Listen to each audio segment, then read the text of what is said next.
Inilah kisah sahabat Nabi yang disebutkan dalam Al-Quran. Di bawah terik matahari yang membakar jazirah Arab, seorang bocah kecil melangkah dengan tangan terikat. Air matanya telah kering, meninggalkan jejak di pipinya yang berdebu. Bocah itu adalah Zaid bin Haritsah, seorang anak dari suku Kalb yang terhormat. Namun takdir membawanya ke jalan yang penuh ujian.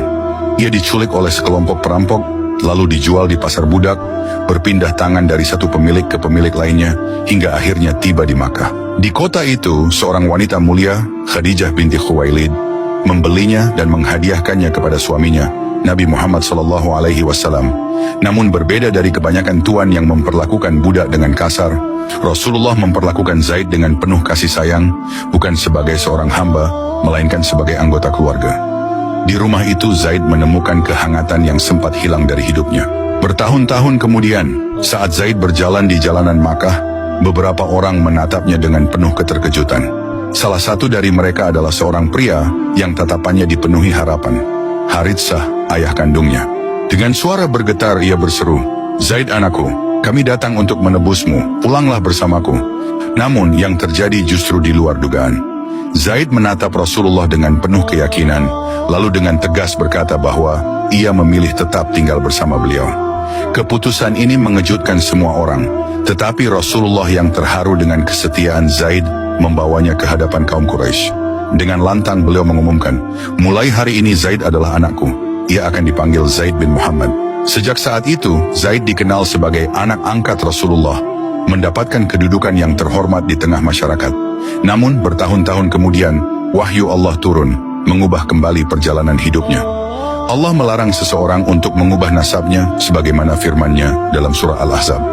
Sejak saat itu Zaid kembali dikenal dengan nama aslinya, Zaid bin Haritsah. Meski demikian, kasih sayang Rasulullah kepadanya tak pernah berubah. Keimanan dan kesetiaan Zaid terus diuji.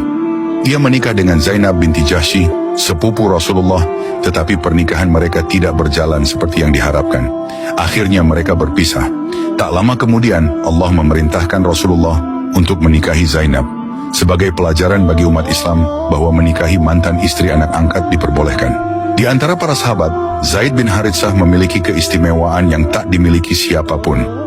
Ia adalah satu-satunya sahabat yang namanya disebut langsung dalam Al-Quran, dalam surah Al-Ahzab, ayat 37. Ini menjadi bukti betapa mulianya kedudukan Zaid di sisi Allah. Bukan karena nasab atau statusnya di masa lalu, tetapi karena keimanan dan kesetiaannya kepada Rasulullah.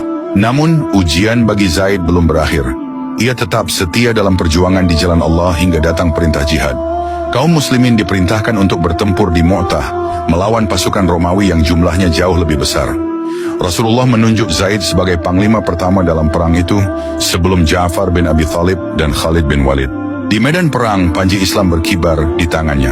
Pasukan musuh mengepung dari segala arah, namun Zaid tak gentar. Dengan keberanian luar biasa, ia menghadapi serangan demi serangan. Hujan panah menghujam tubuhnya, tetapi ia tetap teguh memegang panji Islam hingga napas terakhirnya. Di Madinah, Rasulullah berdiri di hadapan para sahabat, matanya berkaca-kaca. Dengan suara lirih, beliau bersabda, "Zaid telah pergi, aku melihatnya di surga, berlari dengan sayapnya." Kesedihan menyelimuti hati para sahabat, tetapi mereka tahu, Zaid bin Haritsah telah mencapai kemuliaan sejati. Ia gugur sebagai panglima, syahid di jalan Allah, dan dikenang sebagai salah satu sahabat yang paling setia.